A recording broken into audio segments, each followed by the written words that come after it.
ce genre de chanson, on ne peut pas le faire à 50%. Donc c'est vrai que les soirs, il faut donner 200, 300%. Et avec les images que Manu a fait, les éclairages de Sébastien Mercial, ça a donné un contraste. Et donc, à un moment donné, j'ai eu le retour que je ressemblais vraiment à un certain moment à Freddie Mercury, qui avait l'illusion qui était faite. Jean-François Breuer, bonjour. Bonjour. Emmanuel Mathieu, bonjour. Bonjour. La metteuse en scène de Frédéric. Ouais. Frédéric, une pièce de théâtre, seul sur scène, on dit maintenant one-man show. Jean-François Breuer qui, pendant plus d'une heure, une bonne heure, 1h20 je pense, 1h20, oui, hein, performe tout seul, comme un grand, alors que fondamentalement il a l'âme d'un enfant. Il monte sur scène avec son âme d'enfant et depuis qu'il est enfant d'ailleurs, on lui dit « tu ressembles à Freddie Mercury ». Il s'appelait Frédéric vraiment dans la vie, hein, c'est une coïncidence. Alors est-ce qu'il a été prisonnier de cette ressemblance? Est-ce qu'il l'a souhaité? Est-ce qu'il l'a voulu? Est-ce qu'il a été mangé? Est-ce qu'il a aimé se faire manger par cette ressemblance?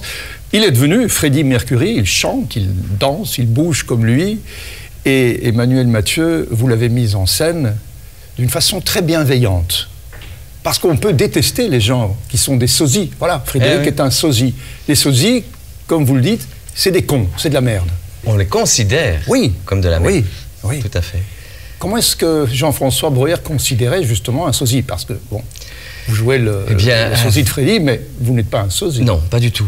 Avant de commencer la pièce, effectivement, les sosies, je trouvais ça un peu pathétique. Je m'étais dit, bon voilà, c'était des personnes qui n'ont pas trouvé leur voie et qui ont décidé de prendre la personnalité de quelqu'un pour exister. Et puis, quand j'ai appris que j'allais faire Frédéric, enfin quand j'ai décidé de monter cette pièce, j'ai été voir des sosies de Johnny Hallyday, je ne sais plus, non pas Freddie Mercury. Enfin bref, Johnny en tout cas, j'en ai été voir 2, 3. D'Elvis peut-être. Elvis, voilà, c'est ça, tout à fait.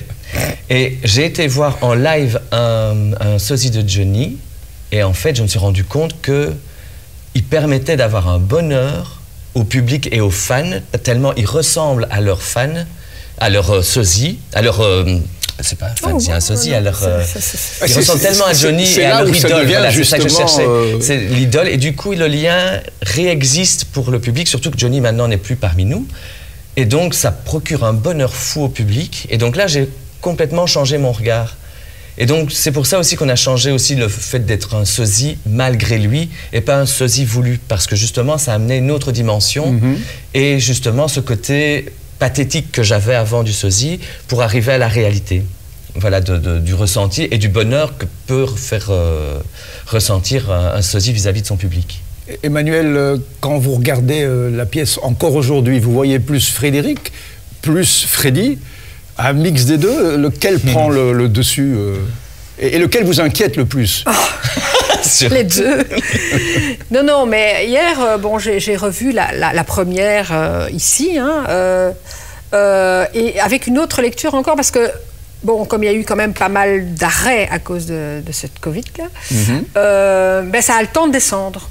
Et donc hier, les gens, comme ils étaient par bulles, donc il n'y avait pas un engouement comme d'habitude où on est dans une franche comédie, quoi. Il y avait quelque chose d'autre qui apparaissait et qui me semble tellement indispensable, cette solitude du seul en scène d'abord, et du sosie. Et ce côté pathétique ressortait très fort, la solitude d'un acteur. Et pour moi, c'est fondamental, enfin, c'est ce que j'ai aimé dans cette pièce d'ailleurs aussi. C'est que la ligne de fond, c'est ça. C'est un gars qui est seul, et en plus, ce jour-là, bah, ces musiciens ne viennent pas. Donc ça renforce encore cette idée de solitude et d'en avoir marre de tous ces télécrochets qui sont has-been et il se remet en question devant le public. Et donc, pour en arriver à être au bon endroit, finalement... être lui, juste lui. C'est vrai qu'au début... C'est une mise à plat, quoi, et ça j'aime beaucoup. Au début, Jean-François, c'est un compliment peut-être que je vais vous faire.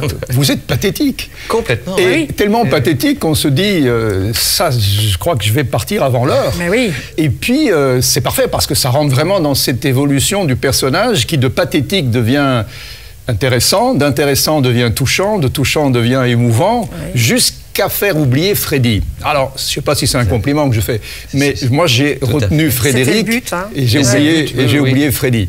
Alors que Freddy, quand il joue, parce que vous jouez, vous chantez du Freddie Mercury, du Queen bien sûr, à ce moment-là, il est crédible quand même, il tient la route. Ah, mais Frédéric est un grand musicien. Enfin, un grand musicien. Pas que je suis formidable, mais je veux dire, c'est un musicien.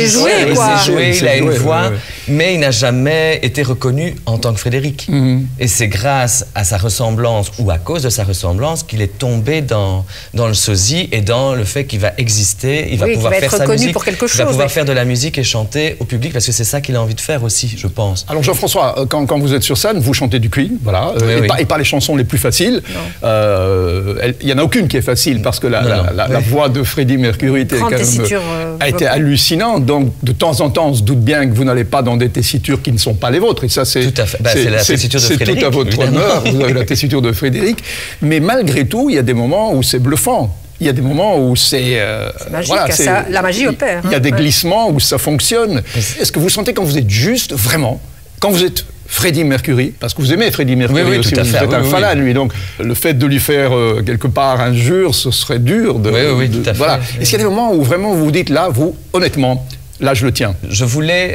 On voulait, parce que finalement c'est Manu qui a réussi à rendre cette illusion que Freddie était là, parce que moi à la base, je ne savais pas si j'arriverais à rendre l'illusion que Freddie existait encore, enfin, pouvait arriver pendant 10 secondes, 15 secondes. Et avec les images que Manu a fait, les éclairages de Sébastien Mercial, ça a donné un contraste. Et donc, à un moment donné, j'ai eu le retour que je ressemblais vraiment à un certain moment à Freddie Mercury, qui avait l'illusion qui était faite. Donc, oui, j'ai pris conscience au fur et à mesure des représentations que ce moment-là, je sais que c'est un moment charnière. Et maintenant, j'ai travaillé aussi la gestuelle, hein, j'ai beaucoup regardé, j'ai essayé de mimer le maximum Freddie Mercury au niveau de la gestuelle. Mais ça fonctionne. Oui, tout à fait.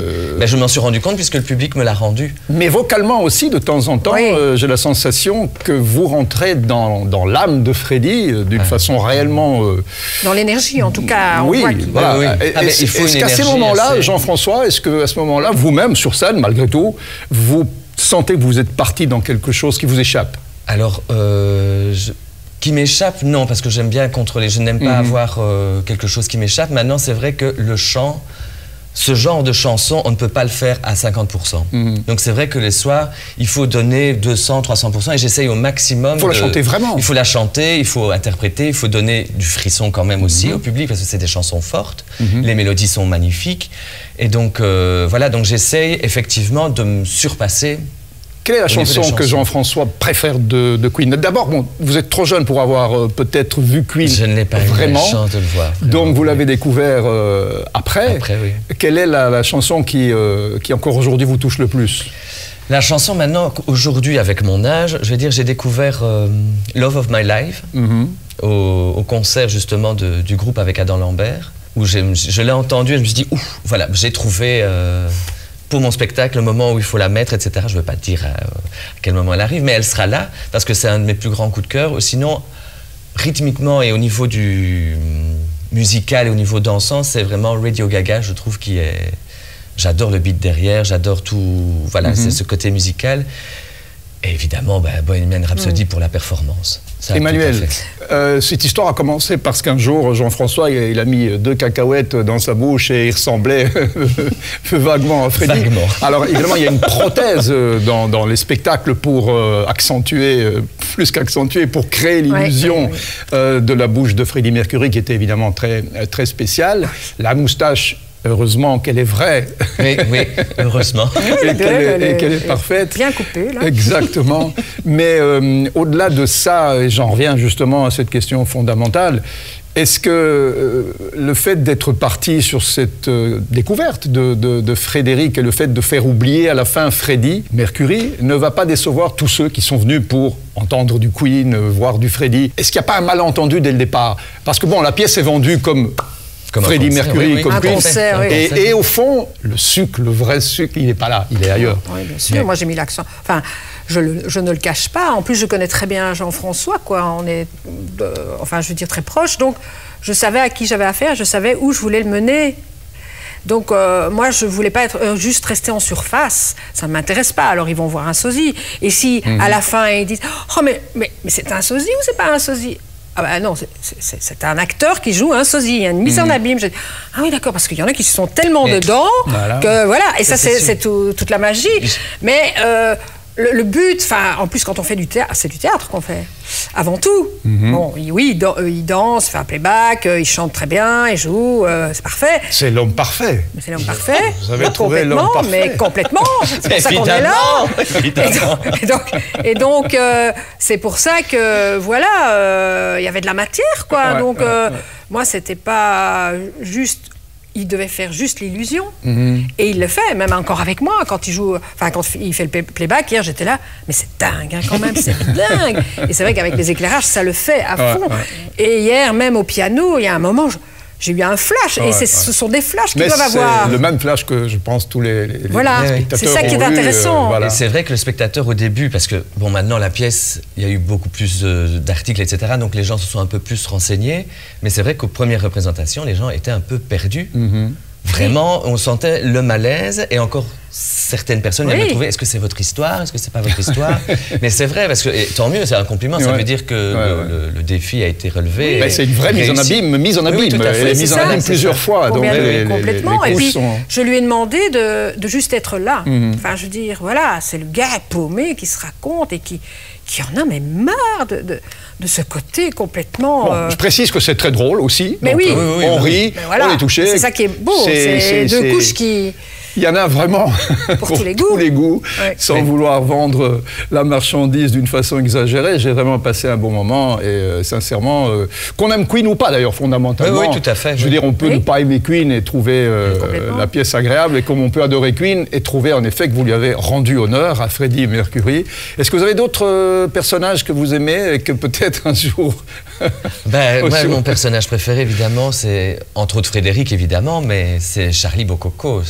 Ah ben oui. C'est le partenaire. Ah oui, c'est ça que vous Oui, ça c'est une question à laquelle il répondait. Non, une autre star qui peut-être dans 10 ans ferait que Emmanuel Mathieu peut-être dira ça y est. Mais bien sûr. Je vais aujourd'hui faire.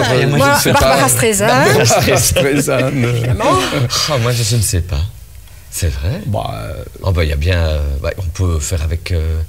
Johnny, ça doit être très drôle. Enfin, très drôle.